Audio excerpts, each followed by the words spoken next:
It's time for a couple of holy mackerel stories in today's news. In the National Statuary Hall collection in the Capitol complex in Washington, D.C., there's representation from every state. The state of Virginia, for example, is represented by the commander of Virginia's Confederate Forces, Robert E. Lee. The state of Utah sent a statue of the Mormon leader, Brigham Young. Representing the state of California are Father Junipero Serra and Thomas Starr King. Now, Thomas Starr King, once called the orator who saved the nation, is getting replaced by the Gipper. In June, a 500-pound bronze statue of President Ronald Reagan in a business suit will replace the once famous Unitarian minister. Abraham Lincoln credited Thomas Starr King with his impassioned, pro-union, patriotic, fiery speeches as the man who brought in and kept California in the Union during the Civil War. Despite its liberal reputation today, California had a strong pro-Confederate contingent at the start of the Civil War. Thomas Starr King traveled all around the state, drawing huge crowds to his speeches, and thereby sort of maybe saving the country in the process. You know, if they're going to swap out the Thomas Starr King statue for Reagan, does that mean that the Thomas Starr King statue is up for grabs?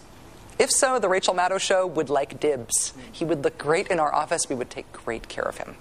Finally, a follow-up on our discussion last night about North Carolina Senator Richard Burr. Now, as we reported, Senator Burr told a home state audience on Monday that when the credit crisis started last fall, he called home and told his wife to get as much cash as she could from the ATM over a 3-day period.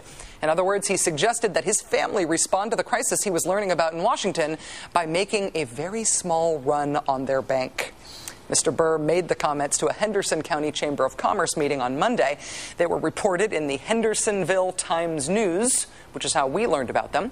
Now Senator Burr's office is upset because of the way that we covered the story, sending us this statement, quote, "Last night, Rachel claimed that Senator Burr was operating on insider information. Unless newspapers, radio, the internet, and TV are considered insider information, this is factually inaccurate. Not only is it inaccurate, it's defamation." What I actually said was that Senator Burr took action on the basis of what he learned in Washington about the financial crisis to protect his own family's resources. That's self-evident from the anecdote that Senator Burr himself told. It therefore is not defamatory.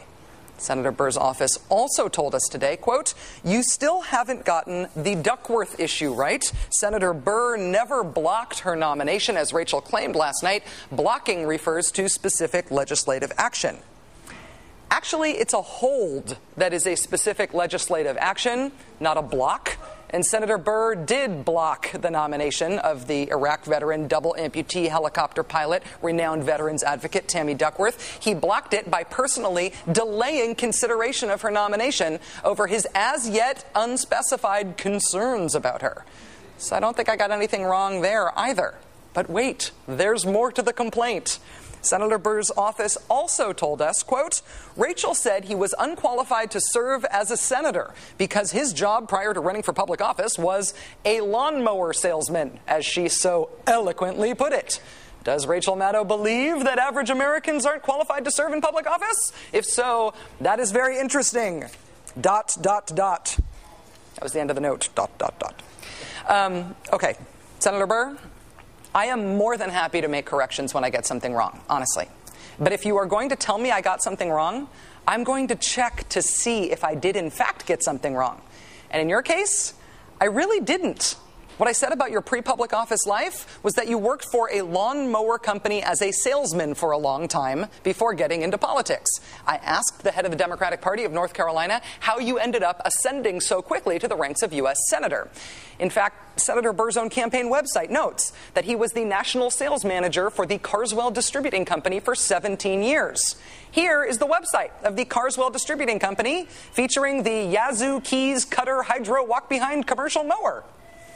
Senator Burr, as a former lawn care professional myself, a bad one, rest assured that I did not and would not cast aspersions on lawnmowers, on sales managers, or even, as you accused me, on average Americans. What I was actually casting aspersions on, Senator, was the idea that a person could rise to the rank of U.S. Senator while believing that personally taking $300 a day out of the ATM for 3 days would be the smart response to the nation's financial crisis. I will correct the record when it needs correcting. But I will not be bullied by the offices of United States senators into not covering legitimate news stories about how badly they do their jobs.